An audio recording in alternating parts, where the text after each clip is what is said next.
You are listening to the Berlin House Music Podcast. And we're live. Yo, hello. Hello. And we have Ruff Stuff in the building. Yeah, Ruff Stuff is in the house. Ruff Stuff is in the house. So, Ruff Stuff. I think a couple of years ago, you were a duo at the beginning of Ruff Stuff. And a couple of years ago, then you took over the project and continued with it.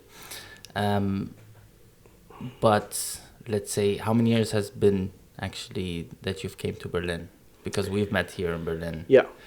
And how's the story that you actually came from? So, the story is like we were a duo. We came from the same town in the south of Italy, but I was living in Milan. Yeah. And my friend Francesco was living in a city close to Milan. It's called Bergamo. And we knew each other since years because, coming from the same place and having the same interest brought us together. When we were there, at a certain point, I was producing my music by myself. He was doing his stuff. And, by chance, one day he said, "Okay, let's try to make some music together," And we start to work on some projects, and we ended up making an EP. Yeah. With two separate names, so it was Nani and Francois Leroy at the time. Mm-hmm. And we managed to release it on a label. Was called Shabby Doll. At the time was our first release on vinyl. Yeah. Back 2014. So for us was like wow. And after the release came out, we had a lot of hype around the record. So we had a lot of people playing it. Marco Carola was playing it. Groove Armada were playing it in a party in Ibiza. So and we said, wow, that's huge, Yeah. And at that point we decided, okay, maybe we create, one entity, and we work more on our music together, and we try to do some stuff. So at that point, Ruff Stuff was born. And the idea behind it was like that we would like to represent this raw house sound, very, very bouncy, very strong. And so, this was our main goal. Okay. And we started for producing. We made a couple of EP, very small labels. And then at a certain point, I was sending demos around, and I sent some demos at Subwax in Barcelona. Yeah. They have a label, but they also a distributor. Mm-hmm. And the guy there, Jimmy, said me, "Oh, what do you think? I don't want to release this on one of my label, but I like the music, and why you don't start a label? And I help you with the distribution, with the production of the record, and you can have your own label, release your own stuff." And said, wow, that's really interesting. So we accepted, and we made the first release on our labels called Ruff Stuff Music. Yes. And basically also there, the idea it was more, everything was more centered on the music that we would like to propose, not on the visual stuff of packaging. So it was like just black vinyl with a white label, stamp on it. Yep. Yeah, so we would like that the music speak for ourselves, in a certain way. So and then at a certain point we continue with this project, and we were looking for places to play, parties, but in Milan, in Italy, was so hard, so difficult, because the scene over there is very closed, Okay. And promoters, they have their own friends, and the artists, the guest artists are always super big. And Yes. so there was no space for us, and we were discussing the idea to move to Berlin. And at a certain point we said, you know what, fuck it, let's move to Berlin and let's try to find our way. Yes. And then it happened, it's just we came here. Which year was this? It was 2016. Okay. Yeah, September 2016 we moved here. Yeah. So we moved here, and what happened? I had we made a record on a label from some guys from Berlin. Yeah. It was called Relocation Records, and so we had this contact with them. So when we moved here, the guy were already playing around Berlin. Yeah. And they introduced us to some people. We met Cynthia also, just to a dinner, and we start to have like conversation, Yes. kind of friendship, and until the point that after a few months, maybe 1 year that we were here, Cynthia wrote me and said, I'm having my party at Watergate, because she was having her own party at Watergate at the Yes. time. That's me and DJ Wild playing. You want to come and do the opening? I was, wow. It's like, I didn't expect this kind of invitation in a club like Watergate. Yes. It was like, wow. Because we were playing in small venues, small parties, sometimes bars, nothing that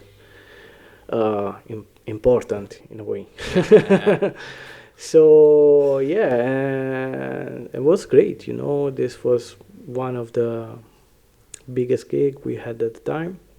In the same period, so in the first month we were here, I also had the opportunity to meet Ricardo. Yeah. Black Loops. And because I knew the name Black Loops, I didn't know they were also duo. Yes. Before. Yeah, that is true. Yeah, and I didn't know it was Italian, so they were Italian. And they're living in Berlin. So we met at the party or something like that, and we started to speak, and said, wow, you are Black Loops, really? Because I was playing his stuff since years, Yes. It's like, for me, was one of the very interesting artists in the scene.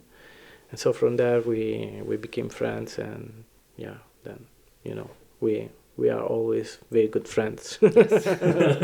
We always been good friends with him. Yeah. So now you're kind of a crew together with the. Yeah, we're just because Ricardo was very good friends of Akan, Yeah. who's having his parties called Caffeine. Yes.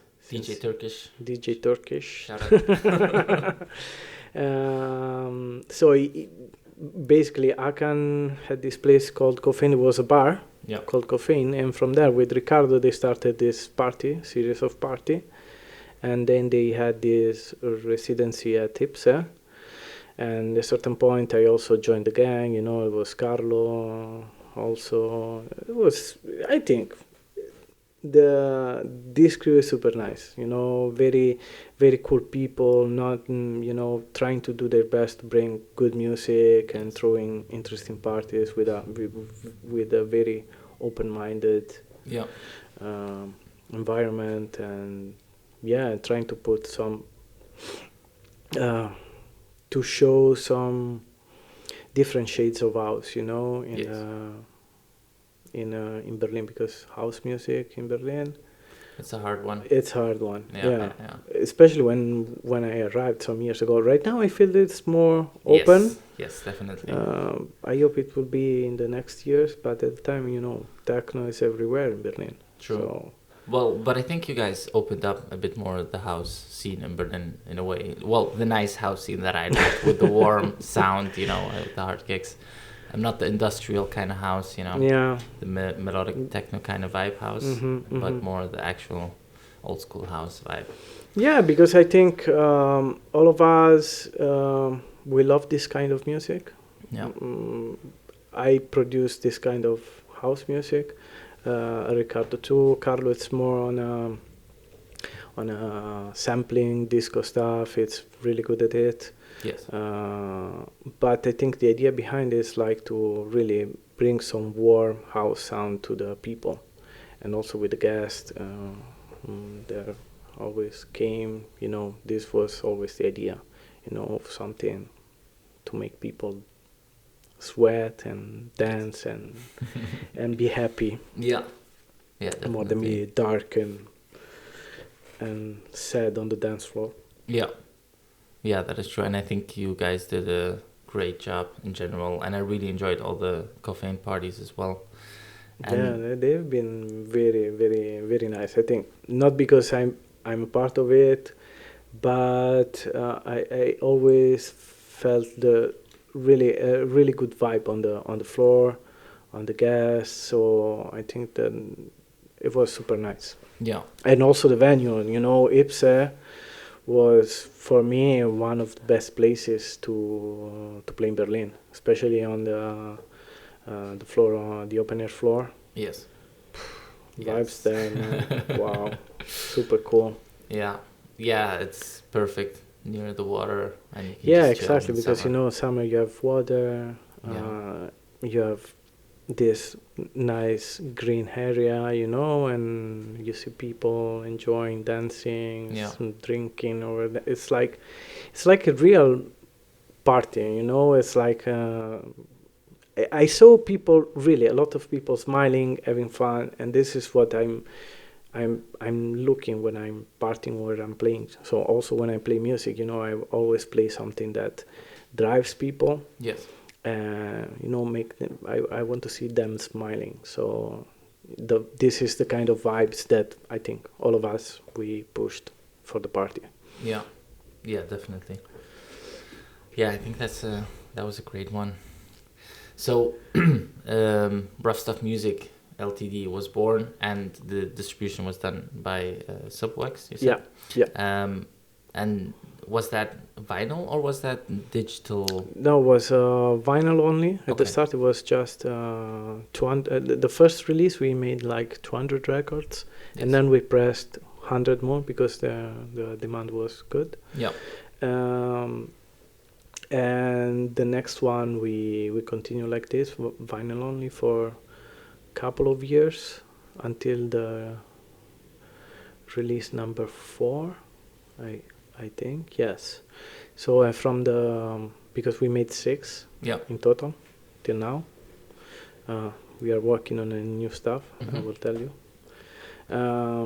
So we made 4 that were vinyl only, and the 5th and the 6th, then we made also digital. Yeah. But then at a certain point, we decided to put all the back catalog also on the digital because the request was good. We received also always mails by Yes.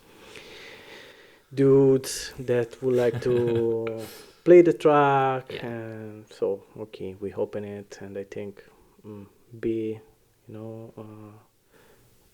closed to just one media is not the best idea right now, Yeah. because old school DJs Yes. or some new dudes still play records, Yeah.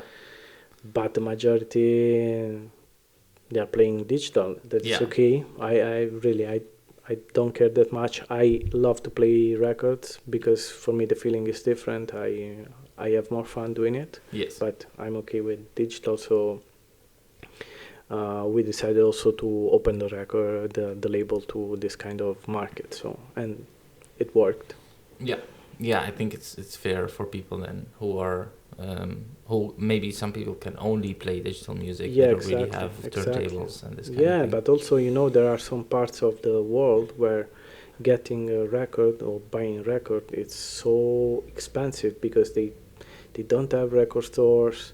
They need to import them and pay Yeah. taxes, import taxes. So and I received message from people like that because some guys from Mexico or from South America, they really wrote me and said, man, I would like to buy the records, but here it's like, it will cost me like 25, 26 dollars for one record, so it's Yes. not affordable for me. So yeah, okay. And when this kind of request grew, we decided, okay, maybe we should open and give the opportunity to everyone in the world to just click and buy something. Yes.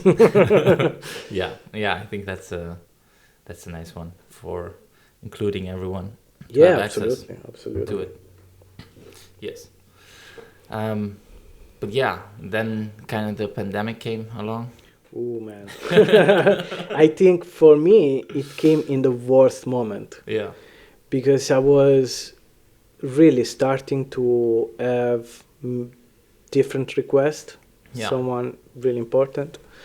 I Before the pandemic, I had this. I have two parties in France, one in UK, one in and a couple in one in Japan and one in Korea. Aha. Because Asian I had market. to travel to Japan for Yes.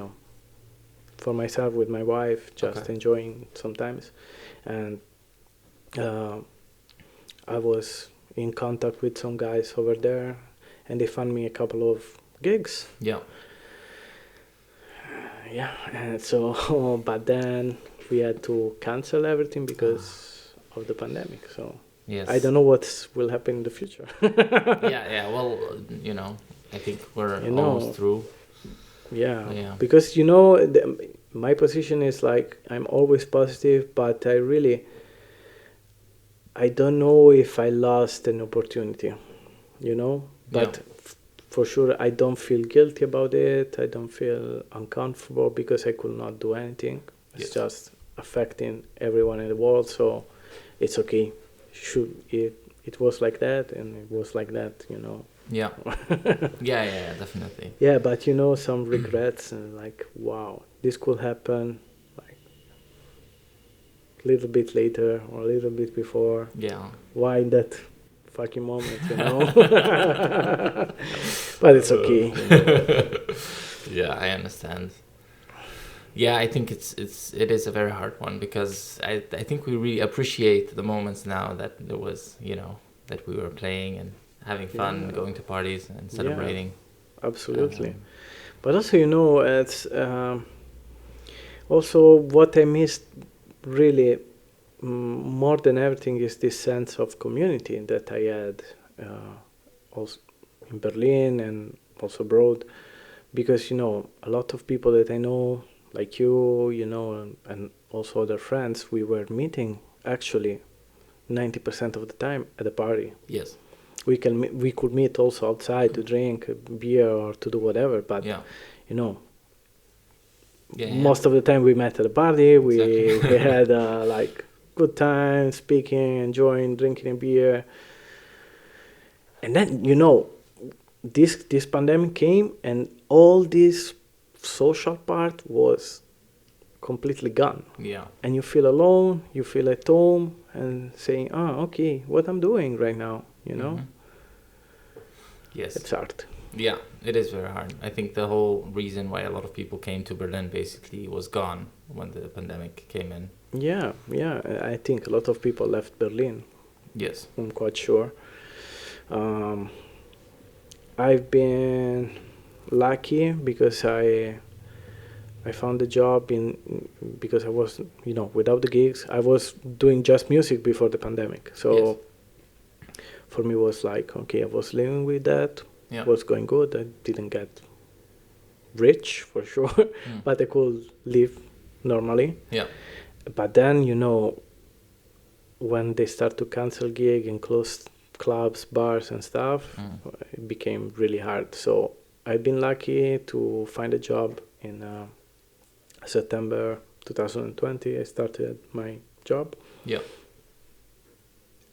And I could survive because before I was like struggling to understand what I should do in my life, what will be my life. Yes. Because you are on a, in a in a limbo, we call it. Mm-hmm. You know, Mm-hmm. That's, you don't know. Yes. Yes. And I really, I got some help from the governments, but you cannot survive, you know, for a long time just with this, you know. It's No. like, and I don't like it also, you know. I can understand it's a good way, and it's good that the government, the state helps citizen, but I don't like this mindset to be, you know, dependent from this kind of stuff. Yeah. I want to, you know, work out and do my stuff in order to have my money and be able to spend them Yes. in a way that I want, you know. Yeah. In any Definitely. way. I understand. Not Yeah. just getting like a handout and then, you know, having to watch out how to spend it. And this Yeah, kind of thing. exactly. Yeah. Yeah. That's totally understandable. But yeah, it hit a lot of people super hard, and a lot of people left Berlin for sure, and a lot Yeah. of people started doing like different kind of jobs. Yeah. I see a lot of, actually also we were talking about this store that Mhm. just opened next to on the corner, and there are some certain people from the scene that I also see working there now, riding bikes. Yeah, you know. but you know, because really you need to survive a certain point. Definitely. You know? Yeah. And if you don't have savings, maybe, Yes. or if you don't have any kind of income, Yeah. you need to find a way to get your money to pay your bills. You Exactly, know, it's yeah. like so. Some people had to ride a bike. Yeah. But I think this way is also, well, at least it put it was a kind of an opening to see a realization of the sector that we work in. Let's say the art of DJing and playing music and producing music. It's a luxury kind of Oh, yeah. branch Oh yeah. that it's not essential. That's something that we heard a lot. Yeah, no, that's 100% sure. But also, you know, arts and music, it's really important for each one of us. You know, Definitely, you yeah. can imagine a world without paintings, without music, without any form of art. Yeah, no, that It wouldn't be. would be like nightmare. You know, Yes. it would make any sense. You know, I think as human beings, we have this natural orientation to do artistic stuff. So yes, I can imagine that you know, clubs, all this culture, it's not essential. Yeah. But I don't agree 100% because for me it's essential to express myself, to be what I am. Yes. You know, Yeah, definitely. and so maybe we are a minority, Yeah. but we still are people with their needs and with their willings, you know. Yes. So But I think it might be also good then to look how to make our branch more essential, how to integrate it to make it more important, let's say, with what people believe to be essential. yeah, I think this is a big discussion that I think is happening a little bit everywhere. I think in Berlin we are very lucky Yeah. because I think some days ago also the clubs have been officially I don't know I think they announced them as Yeah, cultural. yeah, something. exactly. Cultural venues, so they are Yes. not entertaining Yes. places, they're they are culture. cultural. Yeah. So this is very big step forward for all of us. So because there's an official recognition of, yeah, this is also a cultural thing, you know. Yeah. It's not just people taking drugs and getting drunk and dancing. It's like, because I do it, I think you also, we do it for the love of music, for Yeah. for a background that we have studied, we have listened, we have learned how to play, you know. It's like a process for all Yes. of us. So having this in mind, I think we should all show that what we are doing is not having fun. Yeah. I think the industry has been affected by a lot by this kind of um,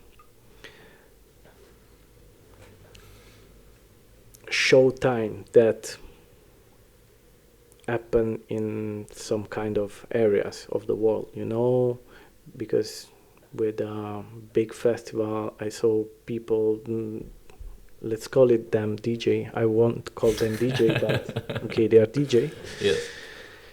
You know, doing everything on a stage except playing music. Yes. Yeah. You know? Definitely. So, yeah. and I think if you throw out this message, people will see you like a clown. Yeah.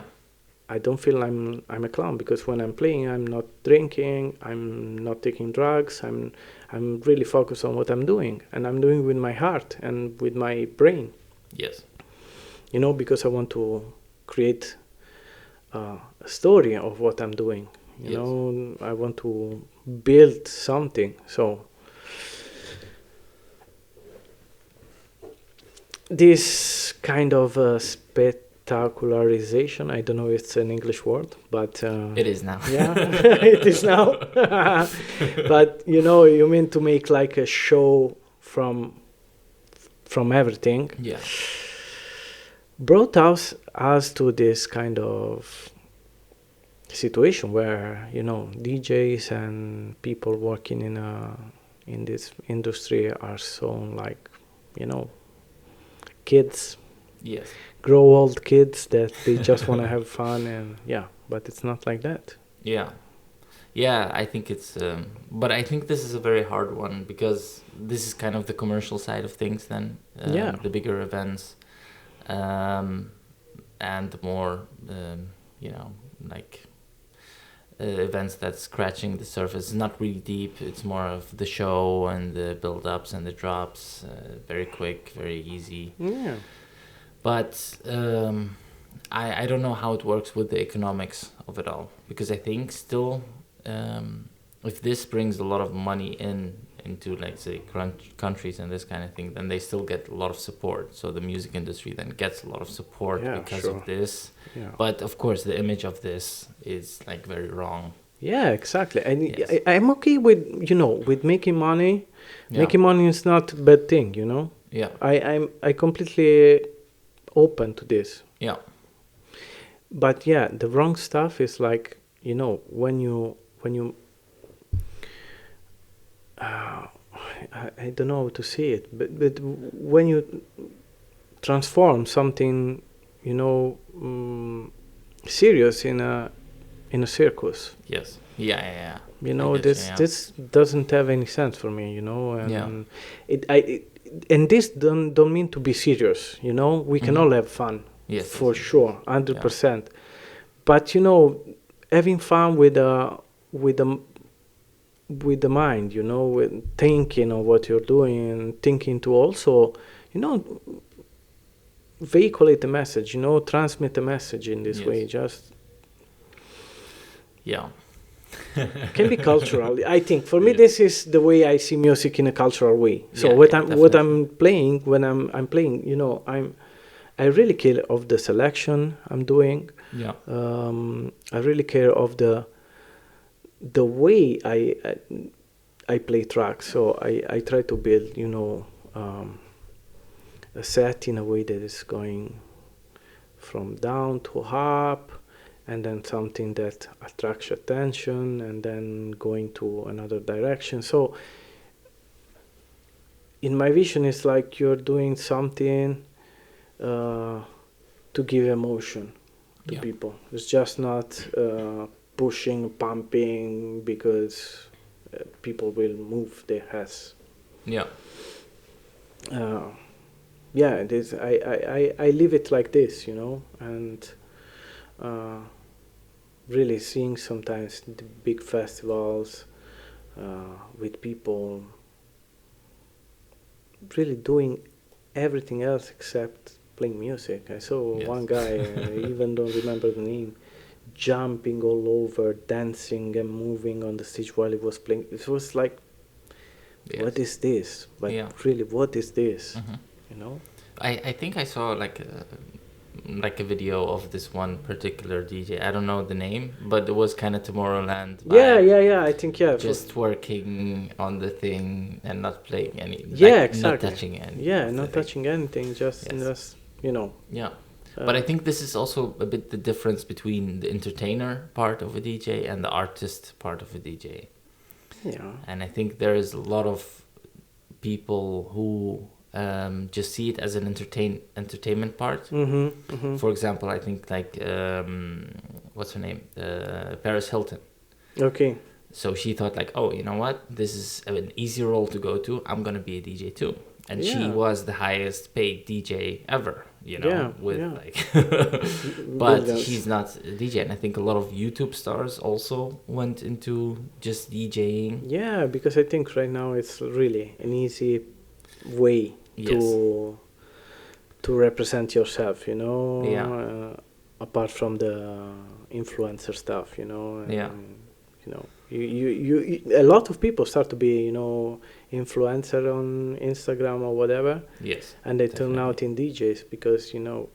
Yeah, that's the easiest thing. Yeah, and I think also and this is the problem I think with promoters and bookers, and then they think like, okay, they have so many followers, they gonna get the club filled. I don't care what kind of music they play, they just gonna get it filled.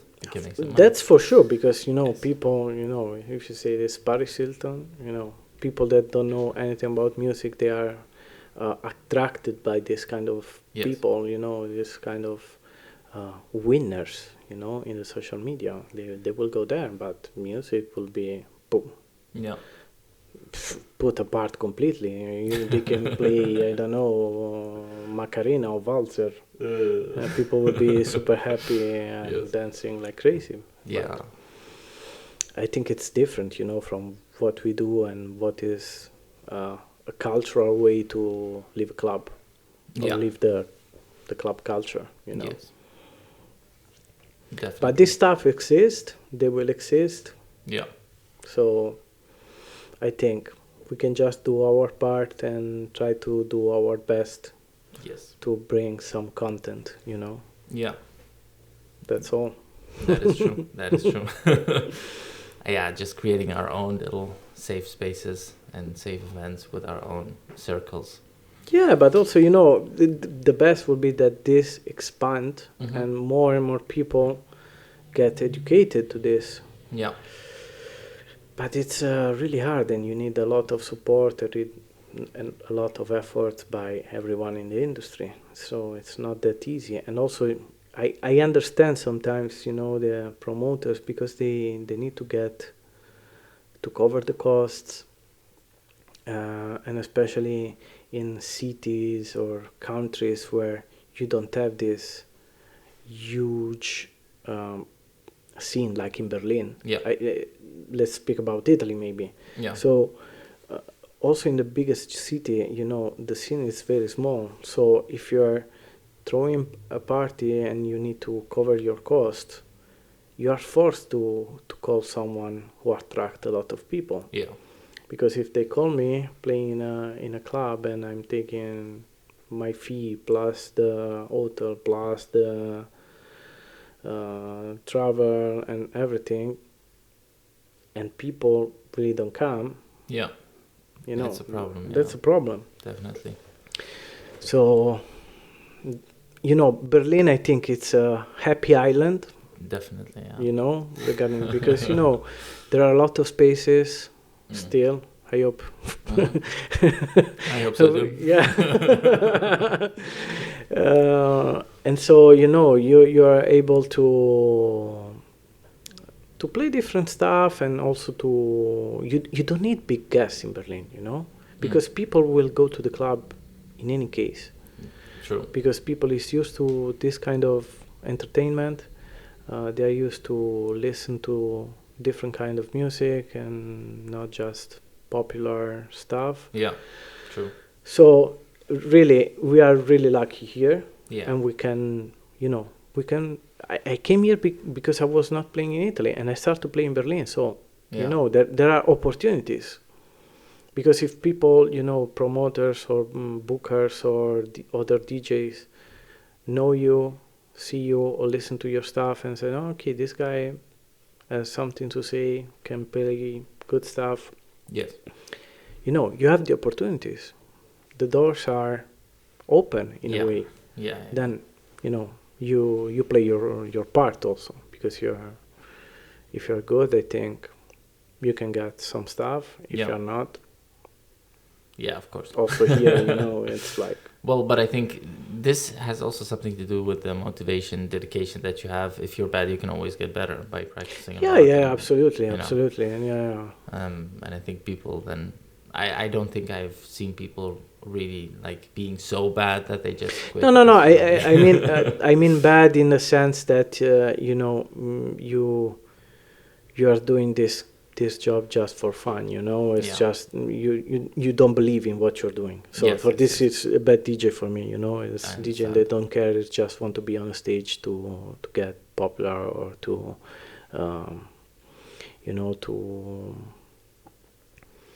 to get their ego satisfied. Yes.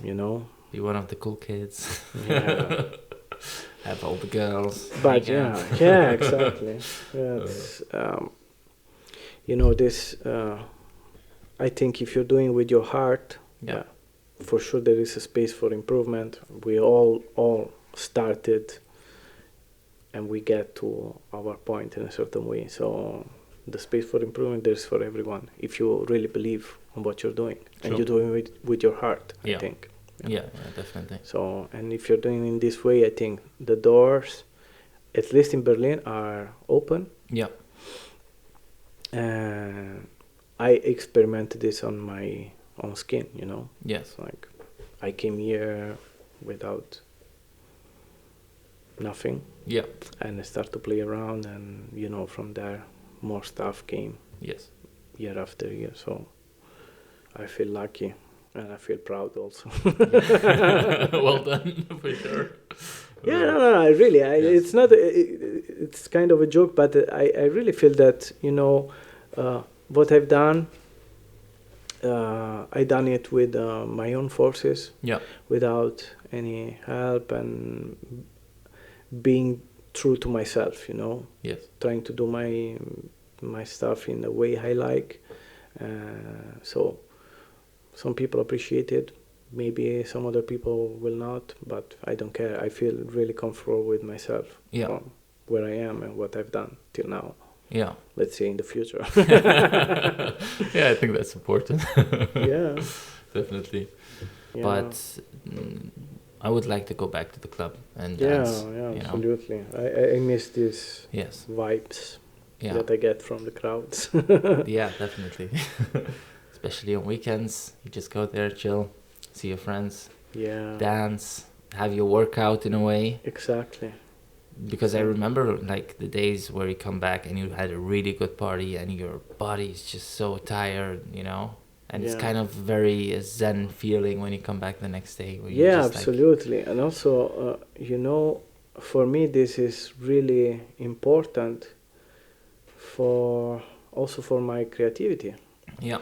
Because I really get a lot of energy and a lot of inspiration by the people, by the DJs playing, by the music I heard in the club. So really the last year, to be honest, have been really hard, also by the creativity side. Yes. I was doing very few new tracks. For sure was doing it every day and almost every day trying to make some new music, but I was having the feeling that I was not doing something good, something interesting. So and I quit, I gave up a lot of projects and said, okay, let's leave them there and then we'll see. So, and I think this kind of stuff is affecting a lot of DJs, a lot of artists. Definitely. Also, right now, when I receive promos or when I'm searching for music to buy, to play for a podcast or whatever, I have really a lot of struggle to find interesting music. Yeah. So there's still stuff going out, be Yes. released, but the quality, Yeah. man, Yes. it's really, really bad. And I feel all the artists I was following and listening and buying, they are not releasing stuff at the moment. So Yeah. this is a kind of marketing thing, or is just because, you know, good people making music with their heart and with their soul, Yeah.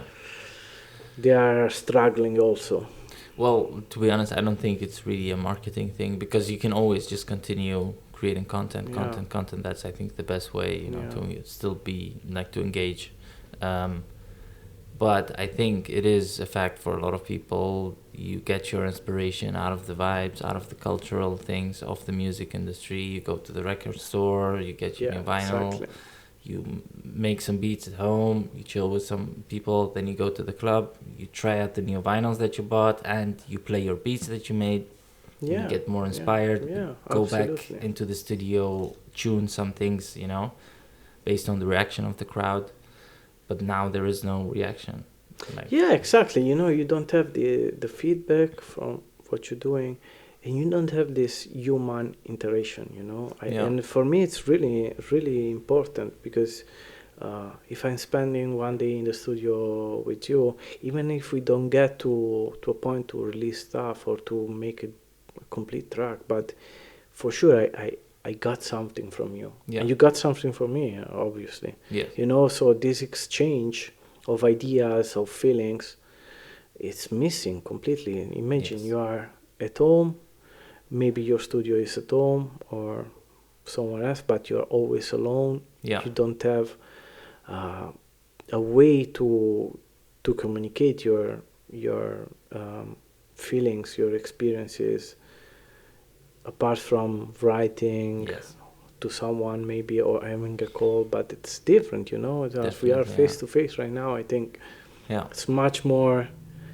interesting, and the communication is much more deeper than if I write you a message in WhatsApp or whatever, you know. Definitely, yeah. We can see each other in the eyes, and, you know, the communication is on another level. Yeah, completely. So this is affecting, I think, a lot of producers, a lot of artists,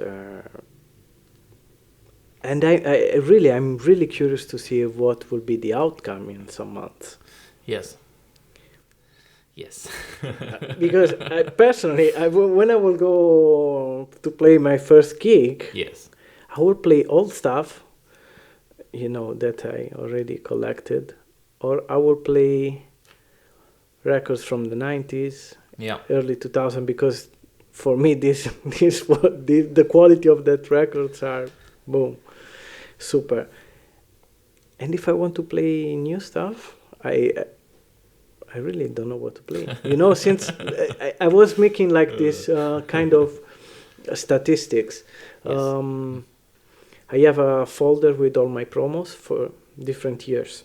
So I noticed that in 2012, so last year, around this time, so... What, 2012 or 2000? 2020, sorry. 2020, Yeah, sorry, my mind flew away. Okay. So in 2020, around April, I had selected and, you know, saved around 100 tracks, promo tracks that I would like to play, that I feel it's good.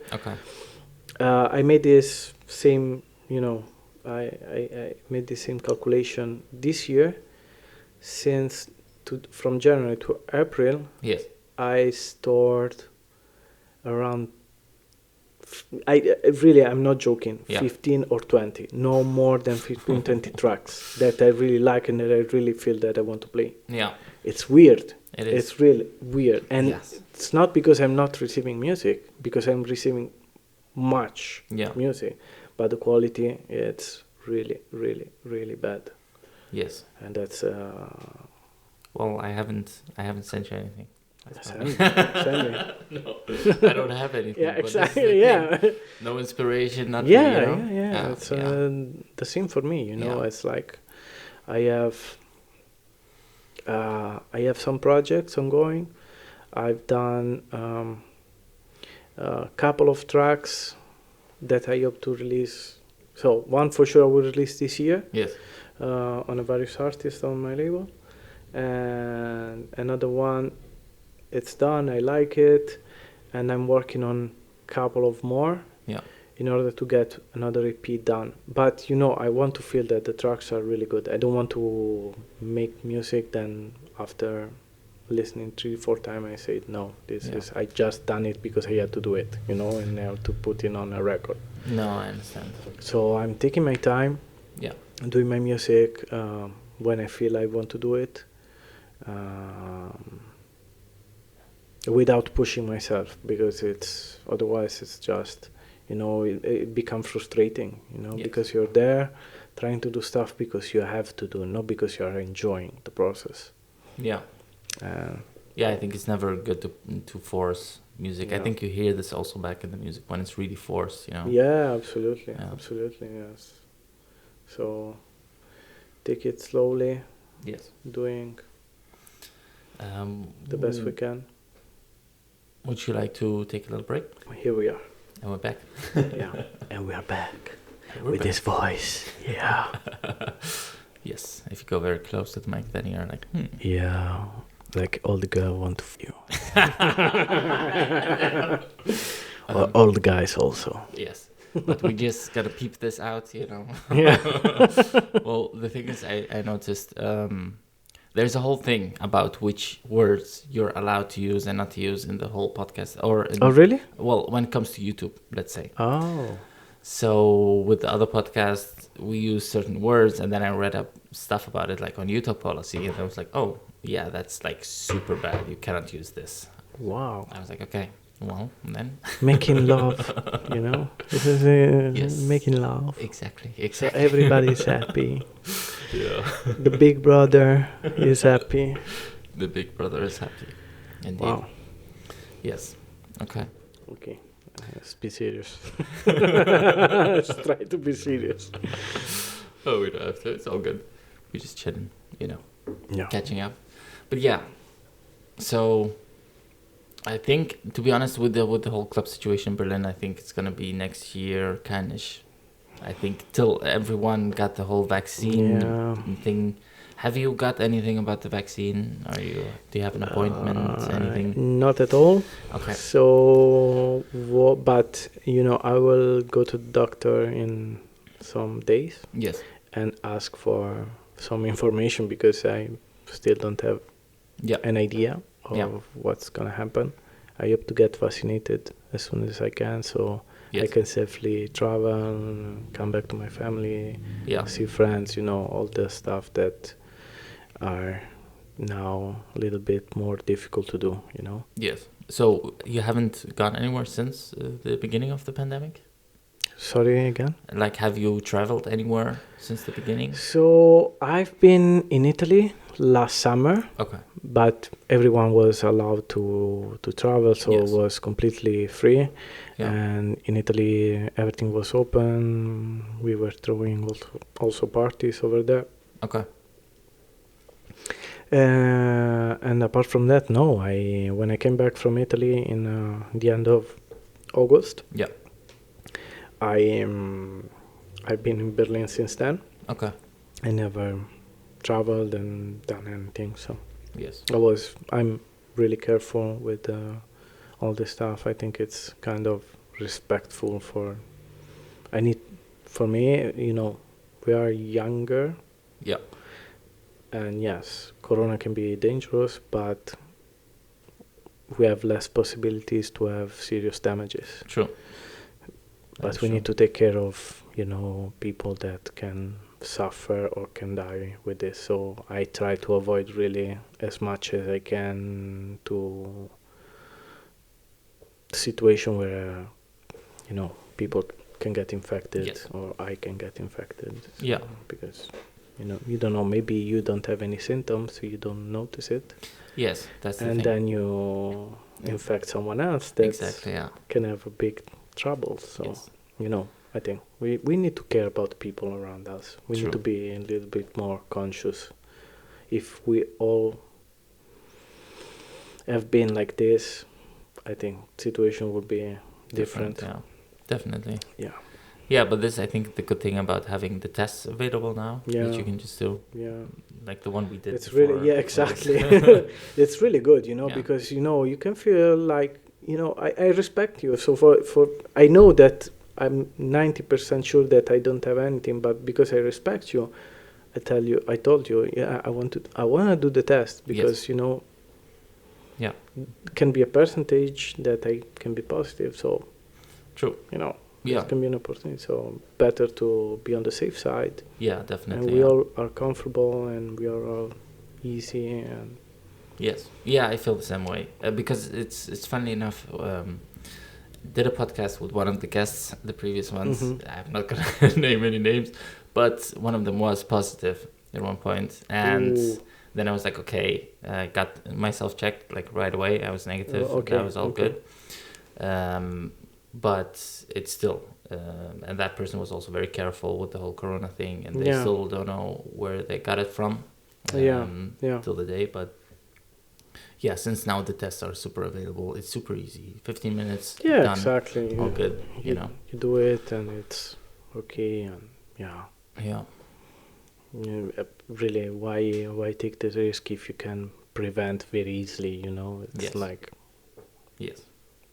we are not demand to do very crazy stuff. Just really few things that we can easily manage to do. True. So why not? Yes. Yeah. Yeah, I went the other day to Oya Records actually to get some. Really? Well, I didn't. They are open? Are they open? They're open for if. So here's the thing. You need to have a test Okay. for the last 24 hours. Let's say Okay. to go in, and this is with most stores. Or you can at Oya Records. I think you can also do the test there. Oh, okay, cool. So you can get a self-test and do it, let's say, in front of the door, and then Okay. it's fine to Nice. go in. Nice. But yeah, I just basically shouted at them from the doors, like, "Hey, I don't have a test." But yeah, if I could buy it, I needed the spray, to like make To clean the records. to clean the records. Yes. Okay. But yeah, it wasn't really possible. I need to kind of get a test, So, Yeah. and I think No, but it's good that they can have the opportunity to be open, because I really I'm apart from going to the grocery store, yes, I'm not doing that much. Yes. Really, and I'm not buying stuff because I like to buy stuff on the web. yeah, But I also feel that it's not very nice, because there are small shops and small businesses that really need to survive. So Yeah. if you buy all your stuff, or maybe records on this Discogs or DJ.da or wherever, it's not very nice for also for the for all the music business in the city, because if we all buy online, the small record shops and places that I really love, they will Yes. close, and True. it's the same for different kind of businesses. So yeah. that's really good. I will visit some record shop next week, Yes. probably. Yeah, and the whole testing thing, you can get it. I think like free testing. Yeah, I yeah, think yeah. once I a have week, I have a place in front of my house that Yeah. doing this kind of test. So they give you a paper, and then Yeah, then it's perfect. Then you That's can good. just go and then yeah. should be all good. But the funny thing is, it's now in Berlin. It's if you've had both of the vaccinations, Mm-hmm. and it has been longer than 40 days after your second vaccination, then you are allowed to just go into stores. You don't have Yeah. to show a negative. I know. testing. I heard about it. Yes. But how many people are vaccinated with the second shots in Berlin? In Germany, our age, yeah. Well, I, I think 80 years old, they can go freely everywhere. Yes, that is true. Yeah. Yeah, it's a little bit weird, Yeah. But okay, they decided like this, and we can just try to do our part. Yeah, Okay. yeah, And definitely. really, I think coming back to the clubs, I think all of this will change the way we will approach to the club when Yeah. they will open again. I'm not sure there will be like tickets at the door. Mm. No, definitely not. I think there will be everything on pre-sales. Yes. Yes. And good luck with it, Yes. because you don't know who's buying it and what kind of people you will have in the party, and it's Yeah. like, wow. Well, maybe this is the thing. I would be. What about like a Zoom meeting with the bouncer? You know what I mean? Oh man, but That would be like a new kind of way of selecting people. But it will never happen, So like, why I have to have a meeting with the bouncer? Well, I don't have time to do this, and I don't want to do this. yes, but I think all the people like. Okay, the thing about the people who actually want to go to Berghain, that would be They like will be ready. bounced No, online. Yes, but this is the thing. The people who are willing to stand in the like winter for 3 hours in line in front of Berghain, they will definitely go for an interview on Zoom to Yeah. maybe get into Berghain. Maybe, Right? maybe I don't, to be honest, because Well, you're obviously on the guest list. no, I'm not. They bounce me every time I went there. Really? Yeah. I went 2 or 3 times. I was always bounced, and I said, "Okay, goodbye. You never see me again." No. Because So you've never been into? No, I never been there. No. But I think there are really clubs in Berlin. Pretty racist. No, but it is really. I don't care. They are their policy for me. They what they're doing is like to fake the underground. They say that we are underground, but Yeah. it's the opposite. Yeah. It's become really commercial, and I really don't care. Well, yeah, I've had this. And I really don't like this kind of approach. Yes. Very classist in a way, but in a fake way also, because Yeah. they pretend to be the kings of the underground, but Yes. I don't think this is the way this should be handled, but okay. But this is the thing. If you think about it, also the kings of the underground, are they still underground if you're so Exactly. popular that everybody... Exactly. No, but they pretend to be that, Yes, they pretend to be that, but they Yeah. are not. Yeah. For me, that club is commercial. Yeah. Their labels the same, and okay, but this is something that I don't like. Musically, I don't like. Yes. Well, yeah, it's more of the harder techno Yeah, industrial so side. It's but not also our- the housey stuff, to do micro house, it's not my kind of stuff. But I don't know, to be honest. So I think in Berlin there were so much more interesting clubs and Yes. venues and parties you could go. So except if there is a DJ that's never playing in Berlin and just playing once in a year, once in 2 years at Berghain, Yes. I will do the queue as I was doing at the time. Yeah.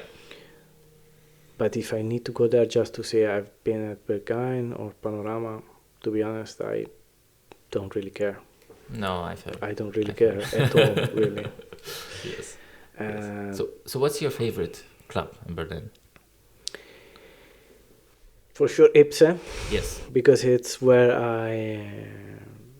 I grew up in Berlin as a DJ, probably. And so that's amazing. It's my family in a way. Yes. But also, I don't know how to pronounce this. Maybe you can help me with German. Okay. It's a club close to my house in Wedding. It's called Heideglu. Yeah, Heideglu. very good. It's one of the club I really would like to play because the vibes there are incredible. Yes. It's really tiny dance floor, but it's a special place. It's really special place. And Yeah. every time I went there, because some friends were playing, also there you have a long queue in the night. Okay. Go to in the Saturday night, you can stand in the queue for three hours, Okay. because there's it's very small place, Yes. a lot of people. Yes. It's the only club in Wedding, Yes. so no, No, it's you not have- the only one. You have humble time. Yeah. Well, but it's Humboldt. yeah. There's it's also different, this other place. It's at Panke House called Anita Berber. Anita Berber. Yes. Yes. It's Where you also- need to knock on the thing. Yeah. And yeah, that's actually. Yeah, nice so also. there are. Yes. But I think Heidegger is Yeah, it's the. it's I the think, main one. Yeah, the main one, Yeah. and I think where you can also have, very interesting lineup, because they are really careful with lineup, and True. it's really interesting artists playing there. And they don't put any events online. Yeah, That's the thing. They just announce I think sometimes. no. They announce The names. the names, but just few hours before the party. Yes. So I think they go from Friday to Sunday. Yeah. Sunday in the afternoon. So the lineup is announced on Friday morning, Friday afternoon, just before the party. Yeah. It's really interesting. I've been there sometimes, and really always enjoyed it very much, Yeah. very, very much. So this is one of my favorite places in Berlin. Okay. What else? Watergate also on Wednesday. Yes. Wednesdays. Yeah, is super nice, Wednesdays. Yeah, because it's there Wednesdays at Watergate. Mhm. It's kind of an appointment where you can meet all your friends. Yes. You know, if I'm going yeah. there alone, I'm quite sure I will see you or someone other, Imad or Carlo or whatever. Definitely. You know, Yeah. it's a place where you meet people. In Yes, the house scene in Berlin, definitely, you know, definitely, it's yeah. like wow. Yeah, you're never lonely when you go there on Yeah, Wednesday. exactly. Super True. nice. Yeah, I think I've been also the Tresor. It's also interesting. I like it very much, especially the Globus. Yes. It's super cool. They have the was it House of Wax party Yeah, or Wax? I'm not sure of the exact yeah, name. I think you know. it's Raw Wax, something Could like be. that. I don't know. Don't remember. Yeah, but I think it was on Monday. Yeah, Right? they had this party on Monday. Yeah. With a guy, of this. I don't remember the label, but yeah, I understand what you mean. Yeah, Yes. but they generally there. I think the Monday, they are throwing very interesting parties. Yes. Oh, Yeah. and one of my favorite plays also. I forgot it. Okay. Sisyphos. Duh. Man, I played some of my greatest gig over there. Really. Yes. I think the last time I played there was October, so just before everything was shut down again. Yes. And I wasn't expecting so much people, Yeah. but the Winter Garden was packed like crazy. Even I should not say it probably. Because, but no, what I want to say also that what really I noticed, and it was surprising me, that everyone was wearing a mask on the dance floor. Yes. And knowing Berlin and people in Berlin, how they behave, they don't care that much. Yeah. It was really surprising because I was wearing my mask while I was playing, Yes. and really I didn't see even one person without a mask. Yeah. So I think this was like kind of make me thought and said, okay, maybe another way of doing party is possible. Yes. A different. We don't need to be really close and everything shut down, because if people really respect some rules, some basic rules, things can work. Yes. Things can work 100%. So Definitely. my yeah. hope is like that, for this summer there will be some open air at least, Yes. Yes. so we can all dance and play maybe. Yeah. I think it's. I don't know what will happen because thinking about the situation in the UK that right now they will throw parties. So Yeah. I noticed that a lot of parties, the majority of parties and the majority of lineup are local artists. Yes. I want to be. I'm curious to see what happened in Berlin. I think Because the same. Because it's always been really a lot of local artists. Yes. You know, so the majority of them. So for us, will not change that much. But I don't know. I still have this curiosity. What will happen? Yeah, I think it really depends on what is gonna happen with if you come in. Do you have to quarantine or not? If you do, then nobody's gonna do it, obviously. Yeah. Or like it's gonna be hard because also if you're booking a big name, and you need to pay for his hotel quarantine for 5 or 7 days. Oof. Yeah, that's gonna be a big one. Yeah, but you know, in Berlin, you never have this so huge names playing around, or at least I never saw them. You know? Okay, not the biggest. Yeah, you know, the biggest. You know, for example, Nina Kravitz. Yes. Never saw in Berlin. True. Yeah, sometimes I saw Kerry Chandler. Yes. You know, I saw King, but they're still underground in a way. You know. Yes. They don't get this huge fee that some other DJs get. That is true. Yeah. So but I think it's also hard to. I think most of the clubs in Berlin are also very much designed for more intimate atmosphere. Yeah, absolutely. I think I remember seeing a Nina Kravitz event in Funkhaus. Okay. Where they then, I think it was Funkhaus. It's the big venue, right? Funkhaus, if I'm not mistaken. Yeah. So that's basically then a whole event production on itself. Okay. But yeah, I remember like Moody Man playing at Prince Charles. Prince Charles, I was there. Yeah, and it was super packed. This guy is amazing. Yes. I think I saw also Theo Parrish over there. Yeah. Because for me, Theo Parrish is one of my favorite DJs. Yes. When he's playing, man, he can do everything. You know, in one set you can listen to so much stuff. Yes. And everything he's playing, it's very well balanced. You know, there's like really a pathway how he built his set. So for me, it's kind of inspirational because you know, he can play hip hop and then he can play house and deep and disco, techno, all at the same time, but in a very organic way. You know, it's not stuff playing random. This guy is really, amazing. Yes. Really, really amazing. Definitely. Yeah, I really do like his stuff. I saw him like 3-4 times, maybe 5. Yes. Really, because every time I have opportunity to see him playing, I'm there. Yeah. But those are the OG US house guys, you know. Yeah. Wow. Yeah, I mean, I'm thinking, you know, last time that I saw him was like 4 years ago. Yes. And I was really fascinated by this kind of way of, you know, building a set in this way. Yeah. I wish I had this kind of, you know, knowledge. Yes. That I don't have. So I have my own knowledge for sure, but you know, it's so wide. Yes. You know, so open-minded, and it's really amazing. Yeah. Where was he playing at that time? Maybe about blank, if I'm not wrong. Okay.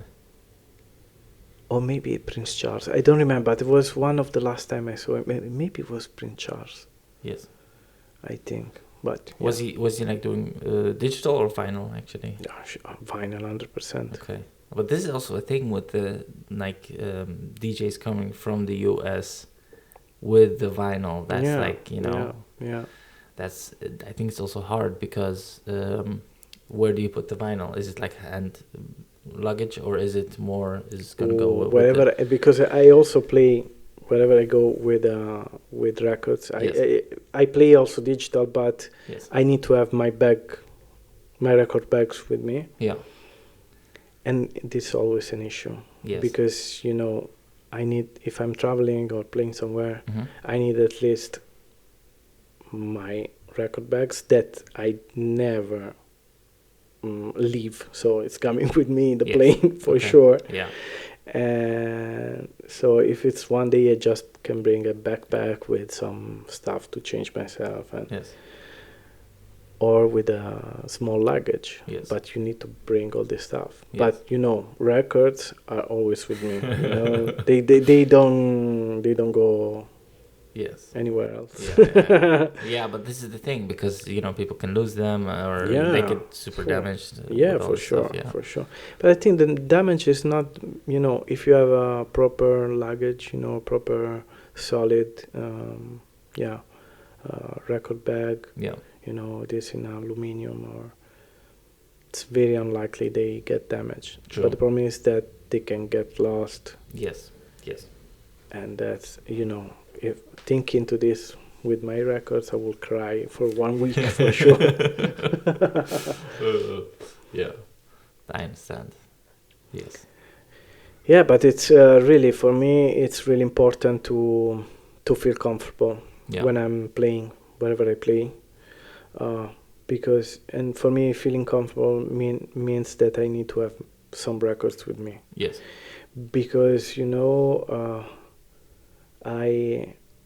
I feel that when I'm playing records, I'm more not precise, but I'm more focused, Yes. because you know I need to be really focused on listening, Yeah. and you know, following the tempo, the tracks, and everything. Then with the digital, you just, you know, you can easily find the tempo in 10 seconds maybe, Yeah. True. and then you need to wait for 3-4 minutes to play the other track. Yes. And that 3-4 minutes, you know, you don't know what to do, or you're there, and really this is very uncomfortable for me. Yeah.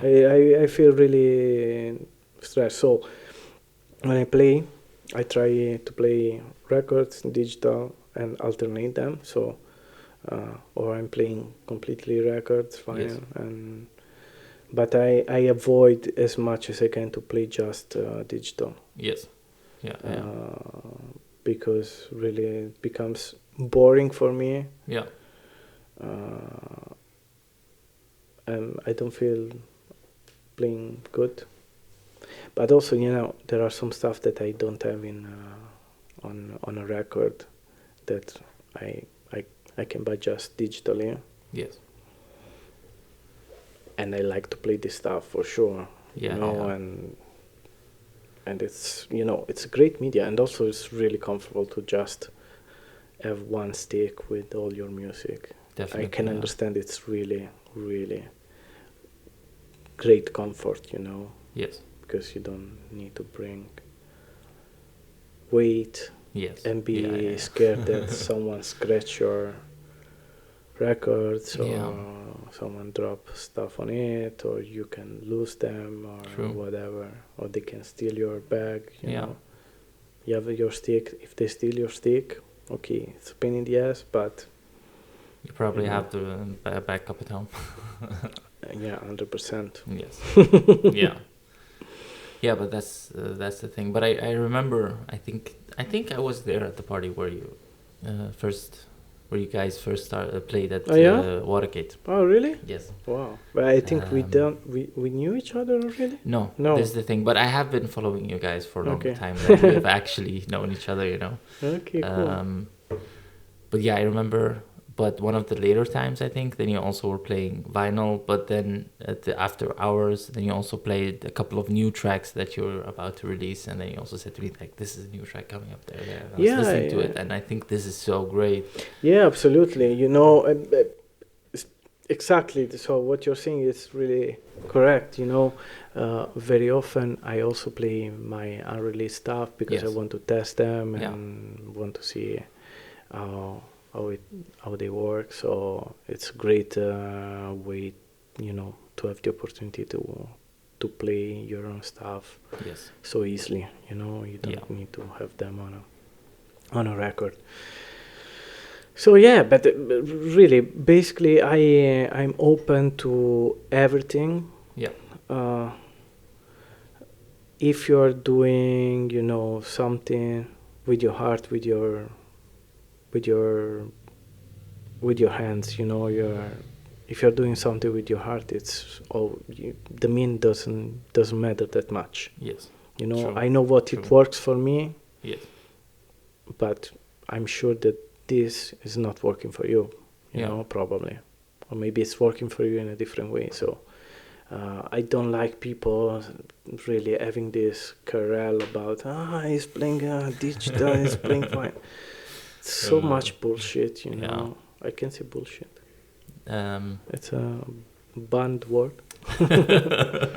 I'm not so sure, but Okay. I actually heard someone else called the BS word. Okay, the BS word. So That's BS. these are a lot of BS. No, exactly. So what I mean is like, I don't like this kind of career about digital and analog, Yes. but also in production. Analog synths versus VSTs. Yes. I think if you can make something interesting, Yeah. you can even record yourself, doing sound with your voice or with your hands or with whatever. Mm. If you're able to make music from that, you can use whatever, True. I think it's the idea, not the media that you're using. Yes. Yes. the- Yes. Yes. Yes. So there are people that can do great tracks with this machine here with Yes. a MPC True. and 8 sounds basically, Yes. and there are people that do great music on Logic, on Ableton with 35, 50 tracks there. So True. Yeah. it's just the way that you are used to do stuff. For me, what it works for me is just I like this challenge to make something proper, housey, and that makes you dance with few sounds. So I like this minimalistic approach in a way. Yes. So because I believe that if you can do a track with very few elements, well balanced, well mixed together, Yeah. you don't need that much, Yes. And if you can do this with a few tracks with 6 sounds, 4 sounds, 8 Yes. sounds, then I think it's much more because it sounds better for me, because if you have too much elements it becomes messy. Mhm. in my vision. Yeah. But also the effectiveness of this stuff. Yeah. It's like you have space in what you do. It's like moving elements from one side to another. Yeah. In a track, from the intro and then the main part, and you have a long break, and the same elements alternate themselves. So you have space in the track. Yes. And there is air. And this for me, it's what I like in the music I play, in the music I do. Mhm. I try to do this kind of stuff. So, Yes. but also there, you can do it with a computer, you can do it with a MPC, you can do it with whatever. Yeah. Yeah. That is Doesn't matter, true. Which, at the end, it's the result what matter. Yes. Yeah, but I think there's a lot of, it's sometimes the marketing side of things also is like, okay, this is super analog track, this kind of thing. Yeah. Vinyl only set. I think maybe for beginners, also DJs is like, oh, can you actually play vinyl only or not, And this is something for the beginners kind of to prove themselves. Then it's like, okay, I can or I cannot. Yeah, but I think, to be honest, this digital revolution, Yes. in a way, let's say, democratized. I don't know if it's a correct word, but It is. make more accessible to everyone. Yeah. This kind of art. True. But there is also the other side of the coin. Yeah. it brought a lot of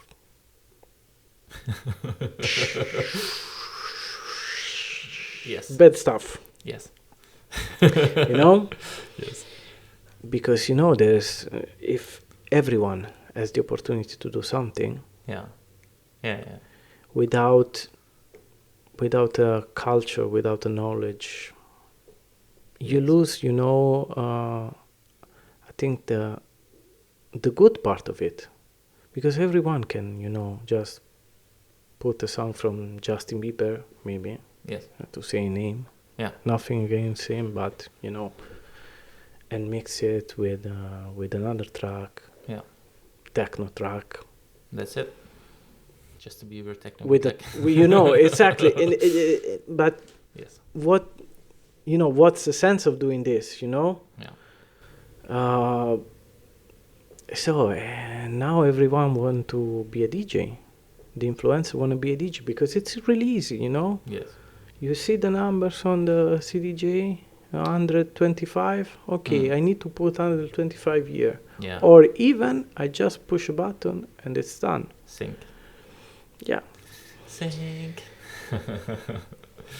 That's if you do this in a creative way, like some DJs do using Tractor 4 or 5 decks. Yes. It makes sense because you're doing, Yeah. in a Complicated. exactly, you're Yes. doing something different. Yeah. But if you have just 2 tracks to mix and Yeah. you're doing like this, Yes. yeah, this opened the doors to a lot of bad stuff that we have around. Yeah. Yeah, I've noticed this actually in some clubs where people, where DJs don't use their headphones at all because they're using the sync thing. Oh, And I was really? looking, yeah. Oh, And I was like, I would be happy to see it. I would like really to see this kind of stuff. Yeah, I saw it and I, was mad. And then basically I didn't go to the dance floor anymore to dance because I was insulted a bit. Yeah, but really, But I shouldn't be, on the other hand, this technology that is, made accessible by the people. But I don't know. I don't feel good about it. Yeah, yeah. It's like, when, I don't want to be classist but in my opinion, to get a result, you need to work. Yes. To put your hands at work in the most honestly way you can do it. Yeah. So this is the way I've been educated. So if you want to be a DJ, it's completely okay, but just learn. Yes. Once you learned, you can play, even with the iPhone, with the phone. Yeah. But you need to know the basics and you need to know what's behind. Yeah. It's not because being a DJ is cool and you need to be a DJ. So, I'm open to all the newcomers, all the new guys, and it's amazing that a lot of people are attracted by this kind of stuff. But Yes. a little bit of education would be like important. But also, I think probably, I don't know if it's a question of generations, and I don't want to say, I don't want to have this kind of paternalistic stuff or that I'm old and we do it better back in the days. The young dudes, that's the good way. Yes. yeah, it's this stuff are really ridiculous. But what I think is like the new generations, they as the because of not because they fault, but because of how the world Yes. evolved in the years. Yes. They I think a 20 years old dude right now, they have a different vision from me. They have been educated to have everything soon, immediately, Yes. because of the internet, because of the also I make an example. Back in the days when I was a teenager, if I hear a track on a radio or in a DJ set, Yes. I did, I could not have an app Yes. and listen. So I need to remember or check it and find it. So Yeah. this created, a different process in how you approach to stuff. But everything was like that, Yes, yes. So you need to research Yes. for what you were interested in. And this kind of research, brought knowledge. Yeah, definitely. Because from there you can search more, or you can, searching for a record, you could find another one that you never heard before and said, wow, right now, all this process is gone completely. Yeah. And it's not their fault, the new generation, they grow in this kind of, environment where they have everything like immediately available for them. Yeah. And so also like this, I want to be a DJ, I will be a DJ tomorrow. Yeah. Because I can do it. I can watch tutorial on YouTube, and tomorrow I have my 6 tracks that I don't know who they are, but I like it, and bam, I'm a DJ. I have 100,000 followers on Instagram. I'm a DJ tomorrow if I want. Definitely. Yeah. That's what's going on right now. Yeah. So. That is true. But I was, let's say, 3 years ago or 2 years ago, surprised actually by the younger people in Berlin who were getting into the scene, and I noticed a lot of them were like, "Oh no, but we're just learning on vinyl." And I said, like, you cannot play on digital, because I think I was organizing a party where there was no option to play vinyl, and they said, "Sorry, I cannot play because I only know, I'm starting out to learn like how to play vinyl, but they don't know how to play digital." And then I was like, "Oh wow, this is very cool to see." Yeah, embracing, let's say, like a very analog, old school art as an art of doing things. If people know the basics, and know the culture, then you can do whatever you want. Once you get it, because it becomes part of you. True. And then you will find your way to play with whatever. But it's really nice that people are still interested in this kind of process of learning, and learning from the hardest part, not from the easiest. Yes. Because there are some DJs, they start digital and then go vinyl, and they get mad because it's so difficult. Yeah. And sometimes they give up. But I appreciate the try, at Definitely, least. So. But this process that you were telling from this new generation DJs start with the records. Wow, it's really nice. Yeah, because I started digital and then went to records because I was inspired by it, and there was no one that I knew in the environment around me at that time who was doing anything with records. So records was very but I think it's okay. It's like I think the most interesting. The most important thing is that you are curious, and you want to know what you're doing. You want to get deep in what you're doing, not scratch just the surface, because you will get bored at a certain point, True. But if you get deep in things, it's there where you start to really feel it, understand it, and enjoying it, So whatever the process is, from top to down or down to top, it's okay. Unless there is a process of, learning for me. True. Yeah. I agree. Cool.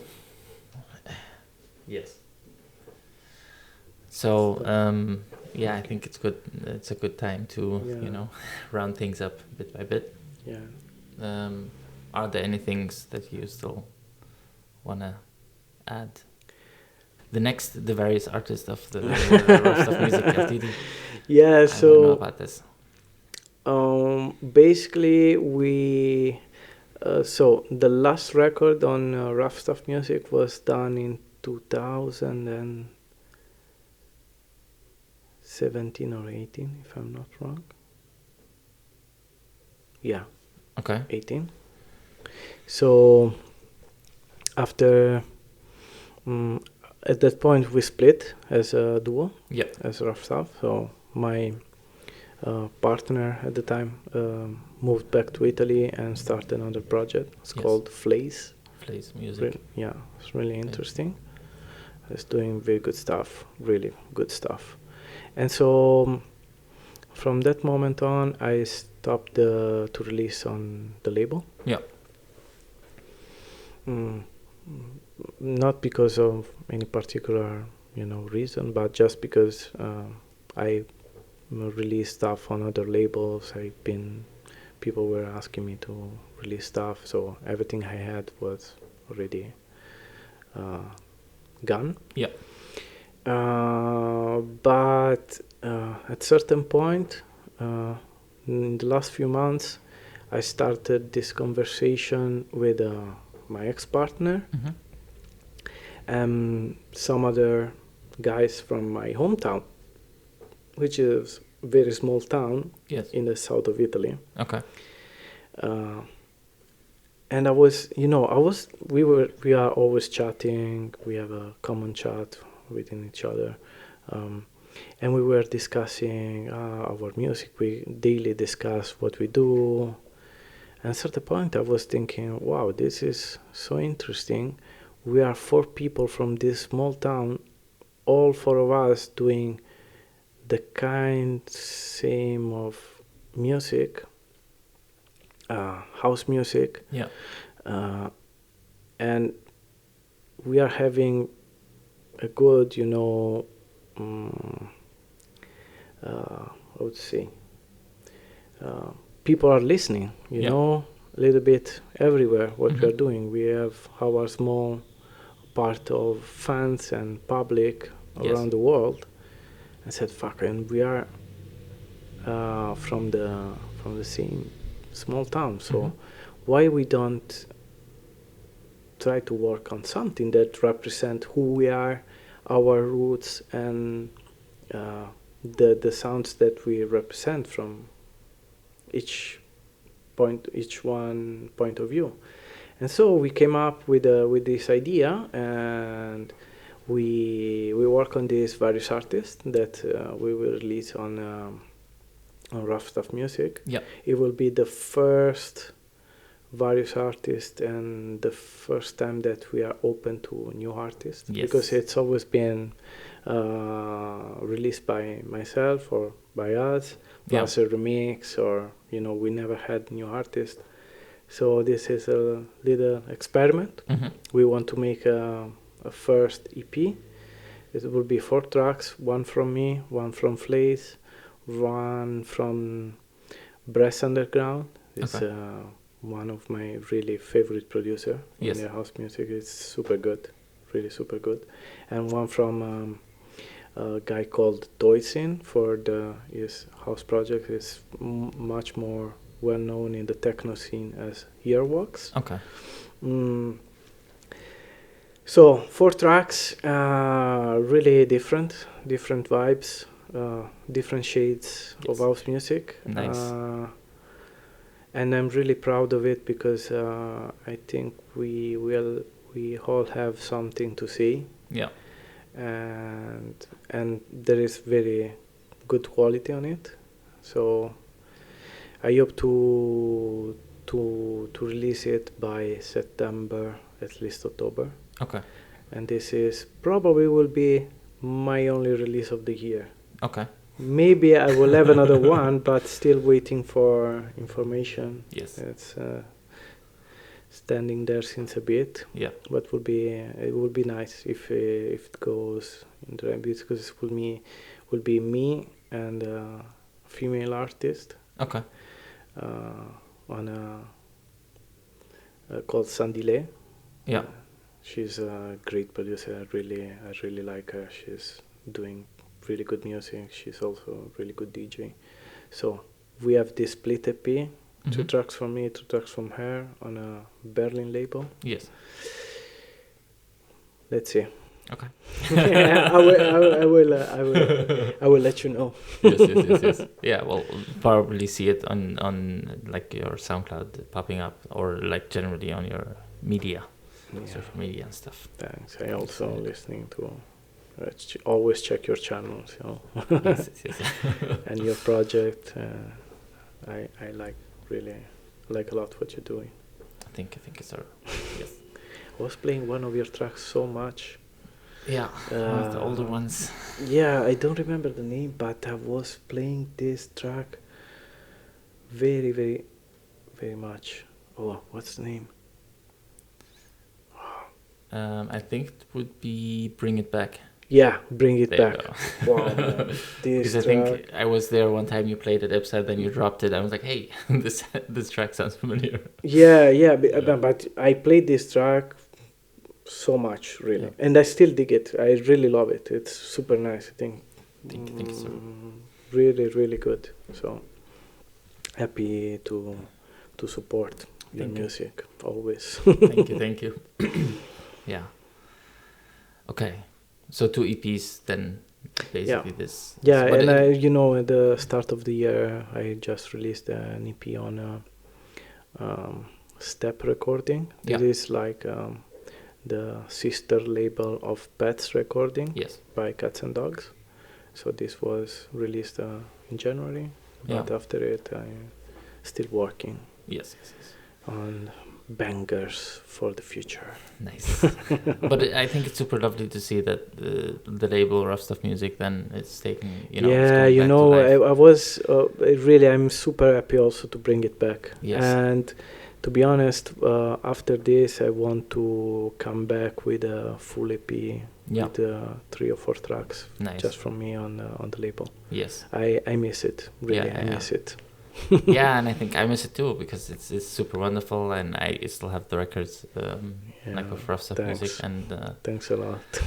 I'm looking forward, to hear. Yeah, more of let's see if the creativity process brings me to the point that I have two or 3 tracks more that I'm happy to release. it. Yes. Yeah, definitely. I think so. Cool.